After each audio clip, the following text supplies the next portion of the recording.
How to install the FTP client Filezilla on Windows. Go to the official website of Filezilla. From the Download section of the website, download the Filezilla FTP client installer file for your Windows operating system. For instance, if it is Windows 64-bit by 86, click on this setup file. Click the Save File button. Now open the folder containing the downloaded file, and double-click on the file to run it.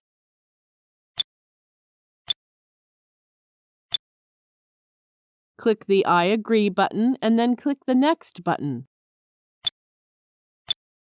Click the box for desktop icon of Filezilla, and then click the Next button. Choose the destination folder and then click the Next button. Now click the Install button. Then click the Finish button.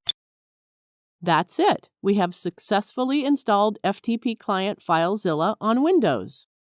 Now you know how to install the FTP client Filezilla on Windows. Watch another tutorial and know how to access or connect your FTP account via Filezilla. If you want the fast and reliable hosting for your website, then the PowerHost is the best option for you.